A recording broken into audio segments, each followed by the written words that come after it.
KPSC ಅವ್ರಿಗೆ ನಮಗೆಲ್ಲ ಗೊತ್ತಿರೋದ್ರಂಗೆ ಅವ್ರಿಗೆ ಎಕ್ಸಾಮ್ ಕಂಡಕ್ಟ್ ಮಾಡಕ್ ಬರಲ್ಲ, ಕೋಟಿಗೆ ಜಾಬ್ಸ್ನ ಸೆಲ್ ಮಾಡ್ಕೊಂತಾರೆ. ದುಡ್ಡು ಕೊಟ್ಟು ಲಂಚ ಹೊಡ್ಕೊಂಡು ತಿಂದು ಬಂದು ಅಧಿಕಾರಿ ಆದವನಿಗೆ ಒಬ್ಬ ರೈತ ಹೋಗಿ, ನನ್ನ ಈ ತಹಶೀಲ್ದಾರ್ ಹತ್ರ ಒಬ್ಬ ರೈತ ಹೋಗಿ, ಸ್ವಾಮಿ ನನ್ಗಿಂತ ಕಷ್ಟ ಐತೆ ಅರ್ಥ ಆಗುತ್ತಾ ಅವನಿಗೆ? ಯಾರ್ರೀ ಅವನು? ಕೃಷ್ಣ ಬೈರೇಗೌಡ. ಮೊದ್ಲು ಹಿಂಗೆ ನಡೆದಿದೆ, ಮೊದ್ಲು ಭ್ರಷ್ಟಾಚಾರ ಆಗಿದೆ, ಮೊದ್ಲು ತನಿಖೆ ಆಗಿದೆ, ಕೋರ್ಟ್ ಕೂಡ ಒಪ್ಕೊಂಡಿತ್ತು, ಅವ ಕೋರ್ಟ್ ಅಲ್ಲಿ ಆರ್ಡರ್ ಕೂಡ ಆಗಿತ್ತು ಇದು ಭ್ರಷ್ಟಾಚಾರ ಅಂತ. ಅಂದ್ರೂ ನಾವು ಅವ್ರನ್ನೇ ಅಪಾಯಿಂಟ್ ಮಾಡ್ಕೊಂಡ್ವಿ. ಇವತ್ತು ಹಂಗೆ ನಡೆದಿದೆ. ಸುಮ್ನೆ ನಾವೀಗ ಎಕ್ಸಾಮ್ ಕ್ಯಾನ್ಸಲ್ ಮಾಡಿ ಮತ್ತೆರಡು ವರ್ಷ ಎಕ್ಸಾಮ್ ಕಂಡಕ್ಟ್ ಮಾಡಕ್ಕಾಗಲ್ಲ, ಇದನ್ನೇ ಹಿಂಗೆ ಅಪಾಯಿಂಟ್ ಮಾಡ್ಕೊಂಡ್ಬಿಡೋಣ ಅನ್ನೋ ರೇಂಜಿಗೆ ಮಾತಾಡ್ತಿರಲ್ಲ. ನಾಚಿಕೆ ಆಗ್ಬೇಕಂಡ್ರೆ ನಿಮ್ಗೆ. ಯಾವುದೇ ಕಾರಣಕ್ಕೂ ಬಡ ವಿದ್ಯಾರ್ಥಿಗಳಿಗೆ, ದುಡ್ಡು ಇಲ್ಲದೆ ಇರೋರಿಗೆ ಈ ಕೆಲಸ ಸಿಗಕ್ ಚಾನ್ಸೇ ಇಲ್ಲ. ನೀವು it is a preplan. ಹೇಳ್ತೀನಿ ಕೇಳಿ, ಇದೊಂದು ಪ್ರೀ ಪ್ಲಾನ್. ಇದನ್ನ ಮುಚ್ಚಾಕಕ್ಕೆ ಏನೆಲ್ಲ ಮಾಡಕ್ಕಾಗುತ್ತೆ ಮಾಡ್ತಾ ಇರ್ತಾರೆ. ಯಾಕೆಂದ್ರೆ ಈ ಏನು KPSC ಅವ್ರು ಭ್ರಷ್ಟಾಚಾರ ಮಾಡಿ ದುಡ್ಡು ಹೊಡೆದಿರ್ತಾರೆ, ಅದು KPSC ಅವ್ರಿಗೆ ಮಾತ್ರ ಹೋಗಿರಲ್ಲ, ಅಲ್ಲಿ ಕೂತಿರೋ ಎಷ್ಟೋ ಪೊಲಿಟಿಷಿಯನ್ಸ್ ಹೋಗಿದೆ. ರೈತರ ಮಕ್ಕಳು AC ಆಗೋದ್ ಬೇಡವಾ? DYSP ಆಗೋದ್ ಬೇಡವಾ? ರೈತರ ಮಕ್ಕಳಾಗೆ ಇರ್ಬೇಕಾ? ಈಗಿರೋ ಸಿಚುವೇಶನ್ ಹಂಗೆ. ಯಾವ ಕ್ಷಣಕ್ಕೆ ಬೇಕಾದ್ರೂ ಆಗುತ್ತೆ. ಈಗ ಯಾವ್ದೋ 2 ಎಲೆಕ್ಷನ್ ಇದೆ ಕರ್ನಾಟಕದಲ್ಲಿ, ಗಂಟೆಗೂ ಡಿಸಿಷನ್ ತಗೊಂತೀರಾ, ಗಂಟೆಗೂ ಏನ್ ಮಾಡ್ಬೇಕು, ರಾತ್ರಿ ಆಗಲೂ ಅದ್ರ ಮೇಲೆ ವರ್ಕ್ ಮಾಡ್ತೀರಾ. ಯಾರನ್ನ ಹಾಳು ಮಾಡ್ಬೇಕು, ಯಾರನ್ನ ಉದ್ಧಾರ ಮಾಡ್ಬೇಕು, ಯಾರನ್ನ ಗೆಲ್ಸ್ಬೇಕು, ಡಿಸಿಷನ್ಗಳು ಅಷ್ಟು ಫಾಸ್ಟ್ ಆಗಿ ಬರುತ್ತೆ. ಇಲ್ಲಿ ಸ್ಟೂಡೆಂಟ್ಸ್ ನಮಗೆ ಜಾಬ್ ಕಾಲ್ ಮಾಡಿ ಅಂತಂದ್ರೆ ವರ್ಷಗಳ ಗಟ್ಟಲೆ ಟೈಮ್ ತಗೊಂತೀರಾ. ಎಲ್ರಿಗೂ ನಮಸ್ಕಾರ. ಆಫ್ಟರ್ ಲಾಂಗ್ ಟೈಮ್ ಒಂದು ವಿಚಾರದ ಬಗ್ಗೆ ಮಾತಾಡಲೇಬೇಕು ಅನಿಸ್ತು, ಹಂಗಾಗಿ ಈ ವಿಡಿಯೋನ ಮಾಡ್ತಾ ಇದ್ದೀನಿ. ನನ್ಗನ್ಸ್ದಂಗೆ ನಿಮ್ಗೂ ಈ ವಿಚಾರದ ಬಗ್ಗೆ ಒಂದು ಪಾಯಿಂಟ್ ಆಫ್ ಟೈಮ್ ಅಲ್ಲಿ ಅನ್ಸಿರುತ್ತೆ, ಯಾಕೆ ನಮ್ಮ ದೇಶದಲ್ಲಿ ಬಡವರಾಗೆ ಉಳ್ಕೊಂತಾರೆ, ಶ್ರೀಮಂತರಾಗೆ ಉಳ್ಕೊಂತಾರೆ ಅಂತ. I'm not telling 100%. Most of the people ಹಂಗೆ ಇರುತ್ತೆ. ಬಡವರಾಗೆ ಇರ್ತಾರೆ, ಶ್ರೀಮಂತರಾಗೆ ಇರ್ತಾರೆ. ಸೊ ಅಂತದ್ದೇ ಒಂದು ವಿಚಾರ ಫಸ್ಟ್ ಹೇಳ್ಬಿಡ್ತೀನಿ. ಹಂಗಂತ ನಾನೊಬ್ಬ ಬಡವ ಅಂತ ಈ ವಿಡಿಯೋ ಮಾಡ್ತಾ ಇದ್ದೀನಿ ಅಂತಲ್ಲ.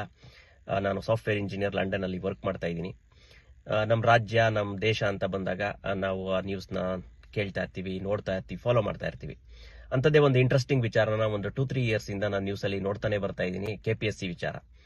KPSC ಅವ್ರಿಗೆ ನಮಗೆಲ್ಲ ಗೊತ್ತಿರೋದ್ರಂಗೆ ಅವ್ರಿಗೆ ಎಕ್ಸಾಮ್ ಕಂಡಕ್ಟ್ ಮಾಡಕ್ ಬರಲ್ಲ, ಕೋಟಿಗೆ ಜಾಬ್ಸ್ನ ಸೆಲ್ ಮಾಡ್ಕೊಂತಾರೆ, ಅದೆಲ್ಲ ಗೊತ್ತಿದೆ. ಸೊ ರೀಸೆಂಟ್ ಆಗಿ ಈ ವಿಚಾರವಾಗಿ ಸೆಷನ್ ಅಲ್ಲಿ ಕೂಡ ಕೆಲವೊಬ್ರು ರೈಸ್ ಮಾಡಿದ್ರು. ಸೊ ಇದು ತುಂಬಾ ವರ್ಷಗಳಿಂದ, ತುಂಬಾ ಕಾಲದಿಂದ KPSC ಲಿಂದ ಭ್ರಷ್ಟಾಚಾರ ನಡೀತಾನೆ ಇದೆ. ನಾವು ಬಡ ಮಕ್ಕಳಿಗೆ ಏನಾರ ಆಗ್ಲಿ ಒಂದು ಹೆಲ್ಪ್ ಮಾಡಬೇಕು, ಅವ್ರಿಗೆ ಜಾಬ್ ಸಿಗ್ಬೇಕು ಅಂತ ಹೇಳಿ ತೆಗೆದ್ರು.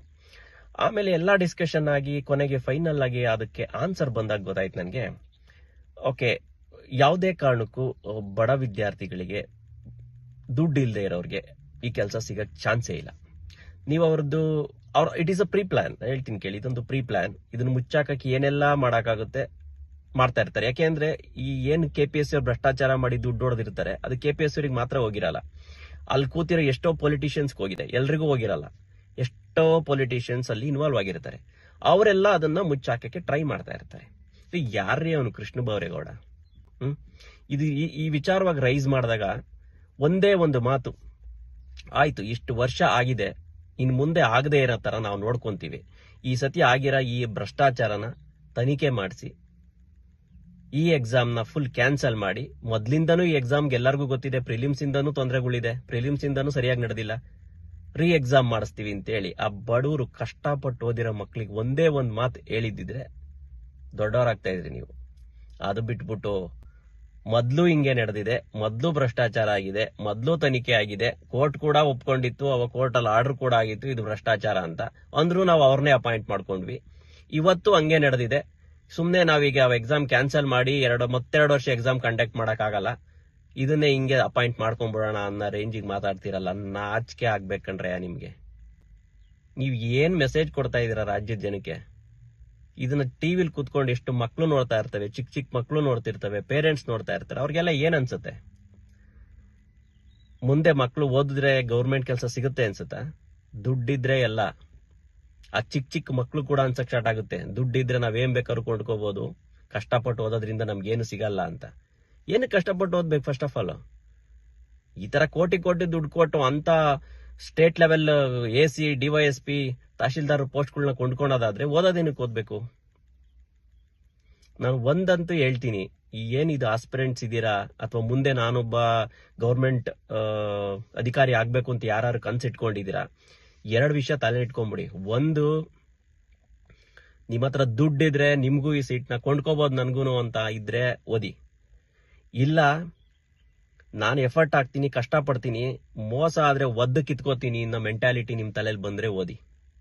ಈ ಎರಡೂ ಇಲ್ಲ ಅಂತಂದ್ರೆ ದೇವ್ರನೇ ಓದ್ಬೇಡಿ. ಯಾವುದೇ ಕಾರಣಕ್ಕೂ ಈ ಪೊಲಿಟಿಷಿಯನ್ಸು, ಈ ಅಧಿಕಾರಿಗಳು ನಿಮ್ಗೆ ಜಾಬ್ ಸಿಗೋದಿಕ್ಕೆ ಬಿಡೋದಿಲ್ಲ. ಬರೀ ಆಸ್ಪಿರೆಂಟ್ಸ್ ಅಂತ ಅಲ್ಲ, ಎಲ್ಲ ಪ್ರತಿಯೊಬ್ಬ ಅಣ್ಣ ತಮ್ಮ ಎಷ್ಟು ಜನ, ಎಷ್ಟು ಕಾಲೇಜಲ್ಲಿ ಎಷ್ಟು ಸ್ಟೂಡೆಂಟ್ಸ್ ಈಗ ಓದ್ತಾ ಇದ್ದೀರಾ, ನೀವು ಅವ್ರ ಕಷ್ಟನೂ ಅರ್ಥ ಮಾಡ್ಕೋಬೇಕು. ಏನೇನಕ್ಕೋ ಬಂದ್ ಮಾಡ್ತೀರಾ. ಅಲ್ಲೇನೋ IPL ಆಯ್ತು, IPL ಯಾರೋ ಗೆದ್ರು ಅಂದ್ರೆ ಲಕ್ಷ ಲಕ್ಷ ಜನ ಸೇರಿ ಸಾಯ್ತೀರಾ. ಗಿಲ್ಲಿ ಬಂದ, ದರ್ಶನ್ ಬಂದ, ಅವ್ರು ಬಂದ, ಈ ಫಿಲಂ ಆಕ್ಟರ್ ಬಂದು, ಯಾರೇ ಬಂದ್ರು ಫುಲ್ ಲಕ್ಷ ಲಕ್ಷ ಜನ ನಿಂತ್ಕೊಂತೀರಾ. ಏನ್ ಸಿಗುತ್ತೆ ನಿಮ್ಗೆ? ಆಯ್ತು, ಅವ್ರು ನಿಮ್ಮನ್ನ ಎಂಟರ್ಟೈನ್ ಮಾಡಿದ್ದಾರೆ, ನೀವು ಅವ್ರ ಅಭಿಮಾನಿಗಳು, ಒಳ್ಳೇದು. ಬಟ್ ಇದು ರಾಜ್ಯದ ಸಮಸ್ಯೆ ಕಣ್ರೆ, ರಾಜ್ಯದ ಸ್ಟೂಡೆಂಟ್ ಸಮಸ್ಯೆ, ಬಡ ಮಕ್ಕಳ ಸಮಸ್ಯೆ. ಎಷ್ಟೆಷ್ಟೋ ನಮ್ಗೆ ಇವಾಗ ನೋಡಿದ್ರೆ ಸಂಘಗಳಿದೆ, ರೈತರ ಸಂಘ ಇದೆ. ರೈತರ ಮಕ್ಕಳು AC ಆಗೋದ್ ಬೇಡವಾ? DYSP ಆಗೋದ್ ಬೇಡವಾ? ರೈತರ ಮಕ್ಕಳು ರೈತರ ಮಕ್ಕಳಾಗೆ ಇರ್ಬೇಕಾ? ಈಗಿರೋ ಸಿಚುವೇಶನ್ ಹಂಗೆ. ಯಾರು ದುಡ್ಡು ಕೊಟ್ಟ ರೈತರ ಮಕ್ಳು ಆಗಕ್ಕಾಗಲ್ಲ. ಇಂಥ ಕೆಲ್ಸಗಳು, ಇಂಥ ಪೋಸ್ಟಿಗೆ ಬರಕ್ಕಾಗಲ್ಲ. ಯಾಕೆ ರೈತರ ಸಂಘಟನೆಗಳು ಸುಮ್ಮನೆ ಇದೀರಾ? ಯಾಕೆ ನೀವು ಇನಿಷಿಯೇಟಿವ್ ತಗೊಂತಾ ಇಲ್ಲ? ಎಲ್ರಿಗೂ ಗೊತ್ತಿದೆ, ಸೆಷನ್ ಅಲ್ಲಿ ಇಷ್ಟು ದೊಡ್ಡ ಡಿಸ್ಕಷನ್ ಆಗಿದೆ, ಇಷ್ಟು ಭ್ರಷ್ಟಾಚಾರ ನಡೀತಿದೆ ಅಂತ ಗೊತ್ತಿದೆ, ಮಾಡ್ತಾ ಇಲ್ಲ. ಕನ್ನಡ ಪರ ಸಂಘಟನೆಗಳು ಯಾಕೆ ಮಾಡ್ತಾ ಇಲ್ಲ? ಯಾವ್ಯಾವ್ದ್ರಲ್ಲೋ ಏನೇನೋ ಆಗತ್ತೆ. ಯಾರು ಈ ಪೊಲಿಟಿಷಿಯನ್ಸ್ ಮಾತುಗಳಿಗೆ, ಇಂಥ ವಿಚಾರಗಳಲ್ಲಿ, ಅಟ್ಲೀಸ್ಟ್ ಪೊಲಿಟಿಷಿಯನ್ಸ್ ಎಲ್ಲದ್ರಲ್ಲೂ ದುಡ್ಡು ಹೊಡ್ಕೊಂಡು ತಿಂತೀರಾ, ಏನೇನೋ ಮಾಡ್ತೀರಾ. ಇದೊಂದು ವಿಚಾರದಲ್ಲಿ ಕಂಡ್ರೆ ಅವರೆಲ್ಲ ಒಳ್ಳೊಳ್ಳೆ ಅಧಿಕಾರಿಗಳಾಗ್ಬೇಕಿರೋರು. ದುಡ್ಡು ಕೊಟ್ಟು ಲಂಚ ಹೊಡ್ಕೊಂಡು ತಿಂದು ಬಂದ್ ಅಧಿಕಾರಿ ಆದವನ್ಗೆ ಒಬ್ಬ ರೈತ ಹೋಗಿ, ನಂದು ಈಗ ತಹಶೀಲ್ದಾರ್ ಹತ್ರ ಒಬ್ಬ ರೈತ ಹೋಗಿ, ಸ್ವಾಮಿ ನನ್ಗಿಂತ ಕಷ್ಟ ಐತೆ ಅಂತ ಅರ್ಥ ಆಗುತ್ತೆ ಅವನಿಗೆ? ಹೆಂಗ್ ಅರ್ಥ ಆಗುತ್ತೆ? ಅವ್ನು ಕಷ್ಟಪಟ್ಟು ಬಂದಿದ್ರಲ್ವ ಅವ್ನಿಗೆ ಅರ್ಥ ಆಗೋದು. ಅವನು ದುಡ್ಡು ಹೊಡ್ಕೊಂಡು ತಿಂದೇ ಬಂದಿರ್ತಾನೆ. ಅವನಿಗೆ ನಿನ್ ಕಷ್ಟ ಬೇಕಾಗಿಲ್ಲ, ಅವನಿಗೆ ಬೇಕಿರೋ ದುಡ್ಡು ಕೊಡು, ದುಡ್ಡಿದ್ರೆ ಮಾಡ್ತೀನಿ ಅಷ್ಟೇ. ಅದನ್ನ ಈ ರೈತ ಪರ ಸಂಘಟನೆಗಳು ಕೂಡ ಅರ್ಥ ಮಾಡ್ಕೋಬೇಕು. ಬರೀ ಇದು ಸ್ಟೂಡೆಂಟ್ಸ್ಗೆ, ಆಸ್ಪಿರೆಂಟ್ಸ್ಗೆ ಆಗ್ತಿರೋ ಪ್ರಾಬ್ಲಮ್ ಅಲ್ಲ. ಈ ದುಡ್ಡು ಹೊಡ್ಕೊಂಡ್ ತಿಂದು ಬಂದಿರ್ತಾರಲ್ಲ, ಇವರೆಲ್ಲ ನಿಮ್ ದುಡ್ಡನ್ನ ಬಂದು ತಿಂತಾರೆ. ಇಡೀ ರಾಜ್ಯ ಜನದ ದುಡ್ಡನ್ನ ತಿಂತಾರೆ. ನನ್ ಕೇಳಿದ್ರೆ ಇಡೀ ರಾಜ್ಯ, ಇದು ಬರೀ ರೈತ ಸಂಘಟನೆಗಳು, ಸ್ಟೂಡೆಂಟ್ ಅಸೋಸಿಯೇಷನ್ಗಳು ಅಥವಾ ಕನ್ನಡ ಪರ ಸಂಘಟನೆಗಳು, ಇಡೀ ರಾಜ್ಯ ಬಂದಾಗ್ಬೇಕು ಈ ವಿಚಾರವಾಗಿ. ಇಷ್ಟು ವರ್ಷಗಳ ಕಾಲ ನಡ್ಕೊಂಡ್ ಬಂದಿದೆ. ಅಟ್ಲೀಸ್ಟ್ ಇವತ್ತಿಂದ ಸರಿ ಹೋಗ್ಬೇಕದು. ಯಾವಾಗ ಸರಿ ಮಾಡ್ತೀರಾ? ಆಯ್ತು, ಹಿಂಗೆ ಹೋಗ್ತಾ ಇದ್ರೆ ಏನು? ಎಲ್ಲ ದುಡ್ಡಿಗೆ ಸೇಲ್ ಆಗುತ್ತೆ, ಅವರೇ ಬರ್ತಾರೆ, ಕೊನೆಗೆ ನೀವೇ ದುಡ್ಡು ಕೊಡೋದವ್ರಿಗೆ, ಬೇರೆ ಯಾರು ಕೊಡಲ್ಲ. ಎಷ್ಟೊಂದ್ ಜನ IAS, IPS ಜಡ್ಜ್ಗಳು, ರಿಟೈರ್ಡ್ ಜಡ್ಜ್ಗಳು ಇರ್ತೀರಿ. ನೀವೆಲ್ಲ ಕರಪ್ಷನ್ ಮಾಡ್ದೇನೆ, ನನಗೆ ಗೊತ್ತಿದೆ ಎಷ್ಟೋ ಎಕ್ಸಾಂಪಲ್ಸ್. ಅವ್ರು ಕರಪ್ಷನ್ ಮಾಡ್ದೇನೆ ಅವ್ರು ರಿಟೈರ್ಡ್ ಆಗಿ ಅವ್ರು ಇವತ್ತು ಮನೆಗಳಲ್ಲಿ ಇದ್ದಾರೆ. ನೀವು ಹೌದು, ನಿಮ್ ಕಾಲದಲ್ಲಿ ನೀವು ಕರಪ್ಷನ್ ಮಾಡ್ಲಿಲ್ಲ, ದೇಶಕ್ಕೋಸ್ಕರ, ರಾಜ್ಯಕ್ಕೋಸ್ಕರ ನೀವು ನಿಯತ್ತ ಕೆಲಸ ಮಾಡಿದ್ರಿ, ಆಯ್ತು. ಇವತ್ತು ನಿಮ್ಮಂತವ್ರು ಇನಿಷಿಯೇಟಿವ್ ತಗೋಬೇಕು ಸರ್. ನೀವ್ ಇನಿಷಿಯೇಟಿವ್ ತಗೊಳ್ಳ ಯಾರು ತಗೊಂತಾರೆ? ಈ ರಾಜ್ಯನ ಇನ್ಯಾರು ಕಾಪಾಡಕ್ಕಾಗತ್ತೆ? ಈ ಭ್ರಷ್ಟಾಚಾರದ ಅಧಿಕಾರಿಗಳು, ಈ ಭ್ರಷ್ಟಾಚಾರದ ರಾಜಕೀಯ ಪೊಲಿಟಿಷಿಯನ್ಸ್ ಇದಾರಲ್ಲ, ರಾಜ್ಯನ ಕೊಳ್ಳೆ ಹೊಡ್ಕೊಂಡು ತಿಂತಾರೆ. ಅದು ಆಗ್ಬಾರ್ದು. ಅಟ್ಲೀಸ್ಟ್ ರಾಜ್ಯದಲ್ಲಿ ಒಂದಷ್ಟು ಅಧಿಕಾರಿಗಳಾರು ಎಜುಕೇಟೆಡ್ಸ್ ಇರಬೇಕು, ಒಳ್ಳೊಳ್ಳೆ ಡಿಸಿಷನ್ ತಗೊಳ್ಳೋ ಅಂತ ಅಧಿಕಾರಿಗಳು ಇರಬೇಕು. ಅಂತಂದ್ರೆ ಈ ಕಷ್ಟಪಟ್ಟು ಓದಿರೋ ಮಕ್ಕಳನ್ನ ಏನಾದ್ರೂ ಮಾಡಿ ಅವ್ರಿಗೊಂದು ನ್ಯಾಯ ಕೊಡಿಸಿ. ಇಲ್ಲ ಅಂತಂದ್ರೆ ಇಷ್ಟೇ, ನಾನು ಹೇಳಿದ್ನಲ್ಲ ಸ್ಟಾರ್ಟಿಂಗ್ಗೆ, ಬಡವರಾಗೇ ಇರ್ತೀರಾ, ಶ್ರೀಮಂತರಾಗೇ ಇರ್ತೀರಾ. ಯಾರು ಉದ್ಧಾರ ಆಗಕ್ಕಾಗಲ್ಲ. ಈ ಪೊಲಿಟಿಷಿಯನ್ಸ್ ಮಕ್ಕಳು ಮಾತ್ರ ಉದ್ಧಾರ ಆಗ್ತಾರೆ. ನೀವೇನೊಂದು ಸ್ಟೂಡೆಂಟ್ಸ್ ಪ್ರೊಟೆಸ್ಟ್ ಮಾಡ್ತಾ ಇರ್ತೀರಾ, ಇದು ನೀವೆಲ್ಲ ಕಷ್ಟಪಟ್ಟು ಎಫರ್ಟ್ ಹಾಕಿರೋ ಅಂತ ಸ್ಟೂಡೆಂಟ್ಸ್ಗಳೇ, ಆಸ್ಪಿರೆಂಟ್ಸೇ ಒಂದು ಪ್ರೊಟೆಸ್ಟ್ ಕೂಡ ಮಾಡ್ತಾ ಇರ್ತೀರಾ. ನೀವೆಲ್ಲ ಓದಿರ್ತೀರಲ್ವಾ, ಹಿಸ್ಟ್ರಿ ಓದಿರ್ತೀರಾ, ನಿಮ್ಗೆ ಗೊತ್ತು ನ್ಯಾಯ ಹೆಂಗ್ ಸಿಗುತ್ತೆ ಅಂತ. ಆ ಥರ ನ್ಯಾಯ ಇಸ್ಕೋಬೇಕು. ಸುಮ್ಮನೆ ನೀವು ಹೋಗಿ ಒಂದಿನ ನಿಂತ್ಕೊಂಡು ಆಕ್ಷನ್ಗೆ ಇವ್ರು ಕೊಡಲ್ಲ. ನಿಮ್ಗೆ ಏನು ಕೊಟ್ಟರು, ಇಷ್ಟು ದಿನ ಮಾಡಿದ್ದಕ್ಕೆ ಏನಾದ್ರು ಮಾಡಿದ್ರ? ನಿಮಗೆ ಮಾಡಲ್ಲ. ನೀವು ಮನ್ಸು ಮಾಡಿ ಪ್ರತಿಯೊಬ್ಬರು ಒಂದಾಗಿ 24 ಗಂಟೆಲಿ ನಿಮಗೆ ಬೇಕಿರೋ ನ್ಯಾಯ ನಿಮ್ಗೆ ಸಿಗುತ್ತೆ. ರಾಜ್ಯದ ಪ್ರತಿಯೊಬ್ಬ ಪ್ರಜೆ ಕೂಡ ಇದಕ್ಕೆ ಕೈ ಜೋಡಿಸ್ಬೇಕು. ಬರೀ ಸ್ಟೂಡೆಂಟ್ಸು, ಆಸ್ಪಿರೆಂಟ್ಸ್ ಅಂತ ಮಾತ್ರ ಬಿಟ್ರೆ ಇದು ಆಗ ಅಂತ ಕೆಲಸ ಅಲ್ಲ. ಯಾಕಂದ್ರೆ ಇದ್ರ ಹಿಂದೆ ಇರ್ತಕ್ಕಂಥವ್ರು ದೊಡ್ಡವರು. ಯಾವ ಕ್ಷಣಕ್ಕೆ ಬೇಕಾದ್ರೂ ಆಗುತ್ತೆ. ಈಗ ಯಾವುದೋ 2 ಎಲೆಕ್ಷನ್ ಇದೆ ಕರ್ನಾಟಕದಲ್ಲಿ, ಗಂಟೆಗೂ ಡಿಸಿಷನ್ ತಗೊಂತೀರಾ, ಗಂಟೆಗೂ ಏನ್ ಮಾಡ್ಬೇಕು, ರಾತ್ರಿ ಆಗಲೂ ಅದ್ರ ಮೇಲೆ ವರ್ಕ್ ಮಾಡ್ತೀರಾ. ಯಾರನ್ನ ಹಾಳು ಮಾಡ್ಬೇಕು, ಯಾರನ್ನ ಉದ್ಧಾರ ಮಾಡ್ಬೇಕು, ಯಾರನ್ನ ಗೆಲ್ಸ್ಬೇಕು, ಡಿಸಿಷನ್ಗಳು ಅಷ್ಟು ಫಾಸ್ಟ್ ಆಗಿ ಬರುತ್ತೆ. ಇಲ್ಲಿ ಸ್ಟೂಡೆಂಟ್ಸ್ ನಮಗೆ ಜಾಬ್ ಕಾಲ್ ಮಾಡಿ ಅಂತಂದ್ರೆ ವರ್ಷಗಳ ಗಟ್ಟಲೆ ಟೈಮ್ ತಗೊಂತೀರಾ. ಏನ್ KPSCನೇ ಕ್ಲೋಸ್ ಮಾಡ್ಬೋದು, ಯಾಕೆ ಮಾಡೋಕ್ಕಾಗಲ್ಲ? CBI ಕೊಡ್ಬೋದಿತ್ತು, ಯಾಕೆ ಕೊಡಲ್ಲ? ಯಾಕೆಂದ್ರೆ ಎಲ್ಲ ನೀವು ಇನ್ವಾಲ್ವ್ ಆಗಿದ್ದೀರಾ. ನಿಮ್ಮ ಇನ್ವಾಲ್ವ್ಮೆಂಟ್ ಇರೋದಕ್ಕೆ ನೀವು ಯಾವುದು ಮಾಡಕ್ ರೆಡಿ ಇಲ್ಲ. ನಾನು ಇನ್ನೊಂದು ಮೀಡಿಯಾದವರು ಈ ಸತಿ ತುಂಬಾ ಸ್ಟೂಡೆಂಟ್ಸ್ ಜೊತೆ ನಿಂತರು. ನಿಮಗೆ ಕೇಳ್ಕೊಳೋದೇನಪ್ಪಾ ಅಂತಂದ್ರೆ, ದಯವಿಟ್ಟು ಒಂದು ನ್ಯಾಯ, ಒಂದು ಎಂಡ್ ಸಿಗೋವರೆಗೂ ಬಿಡಬೇಡಿ. ಇದನ್ನ ನೀವೊಬ್ರೆ ನಿಮ್ ಕೈಲಿ ಏನ್ ಬೇಕಾದ್ರೂ ಮಾಡಕ್ಕಾಗತ್ತೆ ಅಂತ ಇದ್ರೆ ಅದು ನೀವೊಬ್ರೆ, ನೀವು ಮಾತ್ರ ಅವ್ರಿಗೆ ನ್ಯಾಯ ಕೊಡಿಸ್ಬೋದು. ಈ ಸ್ಟೂಡೆಂಟ್ಸ್ ಹೋರಾಟ ಮಾಡ್ಬೋದು, ಅದ್ರ ಜೊತೆಗೆ ನೀವು ನಿಲ್ಲಿ ದಯವಿಟ್ಟು ಅಂತ ನಾನು ಕೇಳ್ಬೋದು. ರೀ ಸಿದ್ದರಾಮಯ್ಯನವರೇ, ರಾಜ್ಯದ ಮರ್ಯಾದಿನ ಹರಾಜಾಗ್ತಿದ್ರ ಕಣ್ರಿ. ಯಾವ್ಯಾವ್ದ್ರಲ್ಲೋ ರಾಜಕೀಯ ವ್ಯಕ್ತಿಗಳು ನೀವೆಲ್ಲ ಒಡ್ಕೊಂಡ್ ತಿನ್ನೋದನ್ನ ನಾವು ಕೇಳಿದೀವಿ.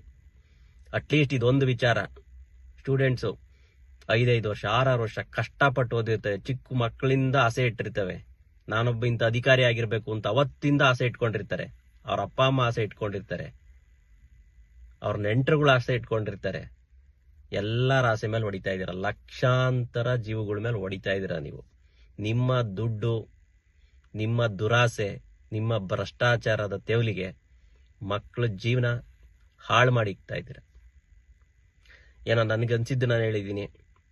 ಎಲ್ಲರೂ ಒಂದಾದ್ರೆ ಮಾತ್ರ ಗ್ಯಾರಂಟಿ ಈ ಭ್ರಷ್ಟಾಚಾರನ ನಿಲ್ಲಿಸ್ಬೋದು. ಇಷ್ಟು ದಿನ ಆಗೋಗಿರೋದು ಆಗೋಗಿದೆ. ಇವತ್ತಿಗೆ ನಿಲ್ಲಿಸಿ, ಆಗಿರೋ ಈ ಎಕ್ಸಾಮ್ನ ಕ್ಯಾನ್ಸಲ್ ಮಾಡಿಸಿ, ಎಕ್ಸಾಮ್ನ ಒಬ್ಬ ಒಳ್ಳೆ ನಾನ್ ಕರಪ್ಟ್ ಆಫೀಸರ್ನ ಅಪಾಯಿಂಟ್ ಮಾಡಿ, ಯಾರು ರಿಟೈರ್ಡ್ ಜಡ್ಜ್ನ ಅಪಾಯಿಂಟ್ ಮಾಡಿ, ಅವ್ರ ಸೂಪರ್ವಿಷನ್ ಅಲ್ಲಿ ಎಕ್ಸಾಮ್ಸ್ ನಡೆಸಿ, ಮುಂದೆ ಇನ್ಯಾವತ್ತೂ ಭ್ರಷ್ಟಾಚಾರ ಆಗದೇ ಇರೋ ಥರ ನೋಡ್ಕೊಂಡ್ರೆ ನಿಮಗೂ ಮರ್ಯಾದೆ ಬರುತ್ತೆ, ರಾಜ್ಯಕ್ಕೂ ಮರ್ಯಾದೆ ಬರುತ್ತೆ. Thank you.